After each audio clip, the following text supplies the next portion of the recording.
ओम शांति। आज 19 नवंबर 2023 की अव्यक्त बाप दादा की रिवाइज मुरली है ये 3 अप्रैल 1996 की। और आज बाबा अटेंशन दिलाते कि हम सदा खुश कैसे रहें, पास विद ऑनर कैसे हों, और जो मुख्य आधार है बेहद की वैराग्य वृत्ति जो इस समय की ज़रूरत भी है, तो उसे कैसे धारण करें और पुराने व व्यर्थ संस्कारों से मुक्त बने। तो हम इक्वेशंस के माध्यम से समझेंगे, धारण करेंगे मुरली को।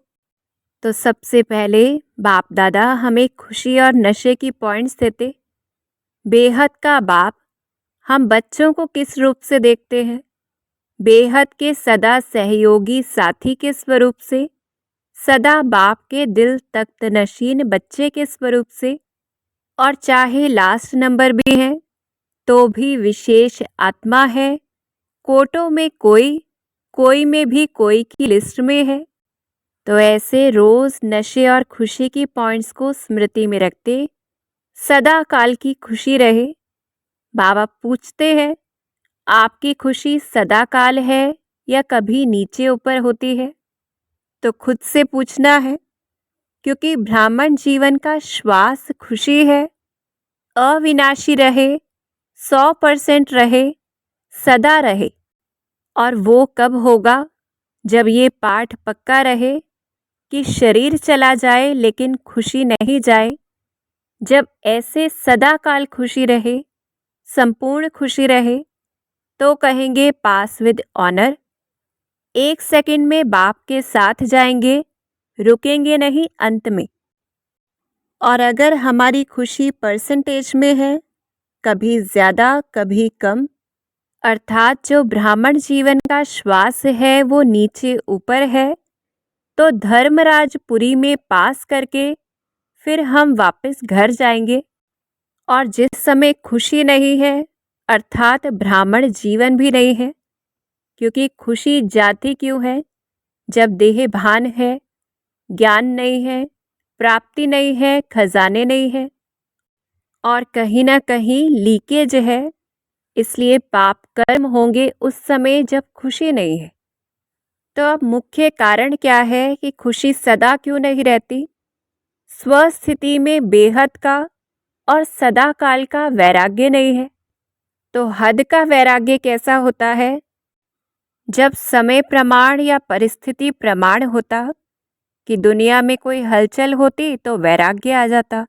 जब सब कुछ ठीक है तो वैराग्य नहीं है, तो ऐसे वैराग्य खंडित होता। और मुख्य कारण क्या है उसके पीछे भी? देह भान का वैराग्य नहीं है।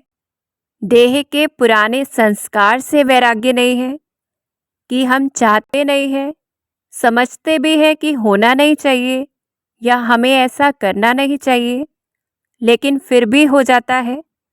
और पुराने संस्कार अपनी तरफ खींच लेते, स्थिति से नीचे ले आते, सेवा में व संबंध संपर्क में भी विघ्न पड़ता। और उसका भी कारण क्या है कि सूक्ष्म में संस्कारों को भस्म नहीं किया।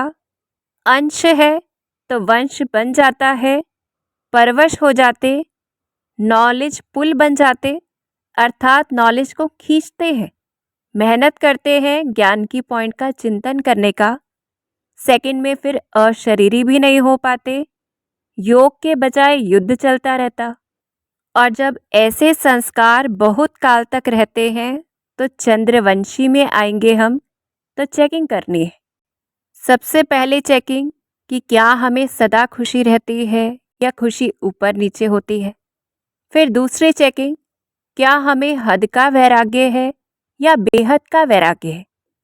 फिर तीसरी चीज़, अलबेलापन अगर आ जाता है, हम सोचते हैं चलता है इतना तो होता ही है, हो जाएगा, समय आएगा तो ठीक हो जाएगा, अर्थात हमने समय को शिक्षक बनाया है, बाबा को नहीं। तो भी क्या होगा? हद का वैराग्य रहेगा, बेहद का नहीं। फिर तीसरी चीज़, अगर हम सेवा में बहुत व्यस्त रहते हैं तो खुशी भी मिलेगी, शक्ति भी मिलेगी, प्रत्यक्ष फल भी मिलता, लेकिन बेहद वैराग्य वृत्ति खत्म हो जाती, क्योंकि सेवा के साथ स्वस्थिति पर अटेंशन नहीं दिया। और साधनों को तो यूज़ करते हैं, लेकिन साधना के ऊपर अटेंशन नहीं है। तो इन सभी प्रॉब्लम्स का सॉल्यूशन क्या है, वो बाबा ने हमें दिया है।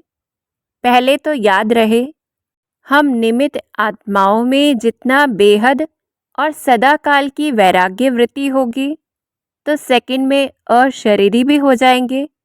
अन्य आत्माओं में भी वैराग्य वृत्ति आएगी। सेवा की सफलता का आधार भी यही है, जिससे जल्दी से जल्दी प्रजा तैयार होगी। बाप का परिचय सबको मिलेगा, क्योंकि उनके अंदर भी वैराग्य आ जाएगा। दुनिया वालों को बेहद के वैराग्य वृत्ति का प्रभाव दिखाई देगा, हमारा भी। तो मुख्य समझना है वैराग्य अर्थात क्या, जहाँ हम डिटैच हो गए हैं, किसी भी चीज़ से चिपके नहीं हुए, कहीं भी अटके नहीं हुए।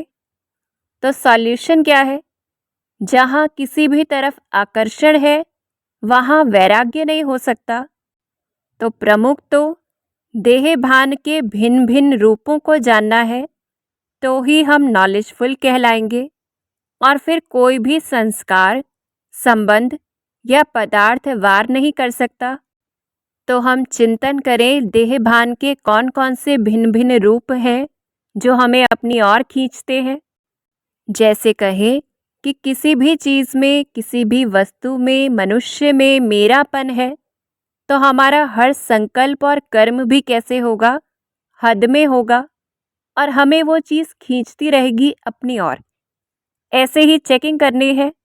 अगर कोई भी चीज़, कोई भी मनुष्य अच्छा लगता है, तो अनेक रसों में हम रहते हैं।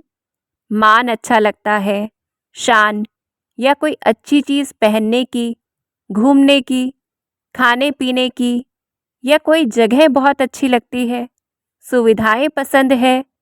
तो वो सभी क्या है, देह भान का भिन्न भिन्न स्वरूप है।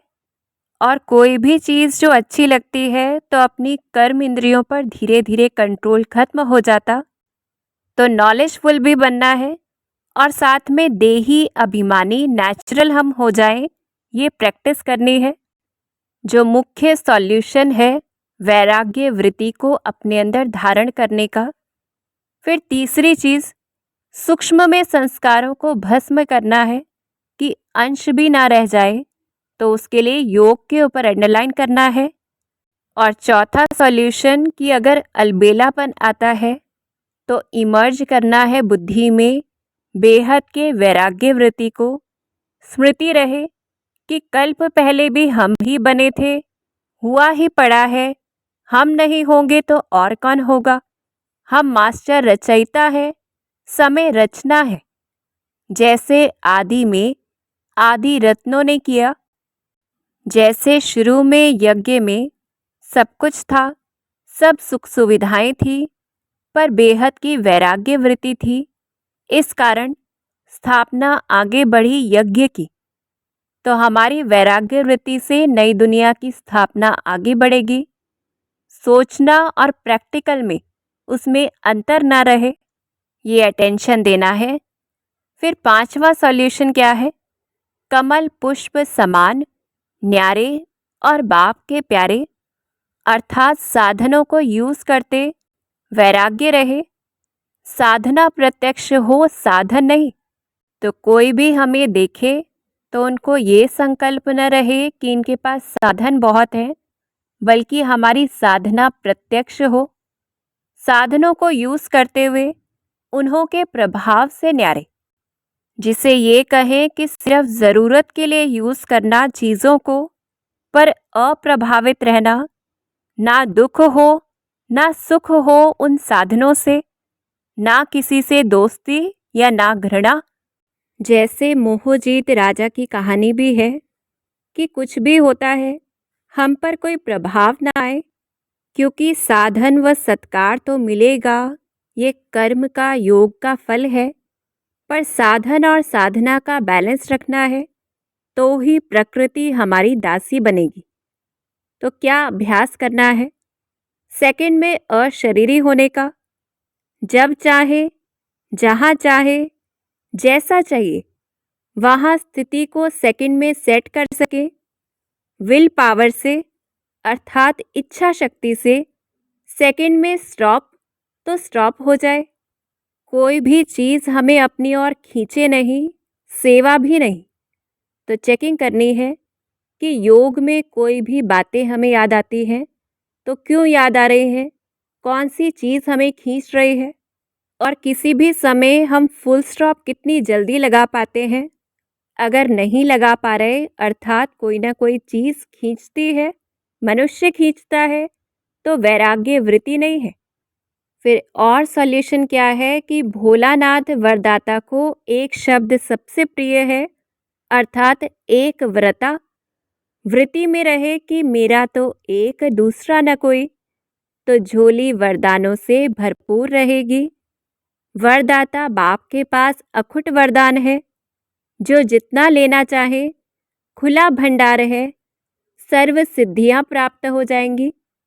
तो मुख्य सॉल्यूशन क्या है कि जितना हम कर्म करते देही अभिमानी रहे और कर्म से न्यारे होकर अशरीरी स्थिति की बार बार ड्रिल करें, तो हमें पता भी चलेगा कि कौन कौन सी चीज़ें हैं जहाँ खिंचाव है, और धीरे धीरे वो खिंचाव खत्म होता जाएगा। हमारे अंदर बेहद की वैराग्य वृत्ति धारण हो जाएगी और हम सदा खुशी का अनुभव करते रहेंगे, परिस्थिति चाहे जो भी हो, साधन हो या नहीं हो। तो बाबा अंडरलाइन कराते कि अभी विश्व अति में जा रहा है, तो बहुत आवश्यकता है सच्चे वैराग्य वृत्ति के वायुमंडल बनाने की। और उस समय विशेष डायमंड जुबली वर्ष मनाते बाबा ने अटेंशन दिलाया कि डायमंड बनना है, बेहद का वैरागी बनना है। मनसा और वाचा दोनों सेवाएं साथ साथ करनी है, तो डबल फल भी प्राप्त होगा। और ऐसे सेवाधारी सदा बाप के दिल तख्त नशीन है। तो सदा बैलेंस रखते बाबा से ब्लेसिंग लेनी है, बेहद के वैरागी बनना है। अच्छा, ओम शांति।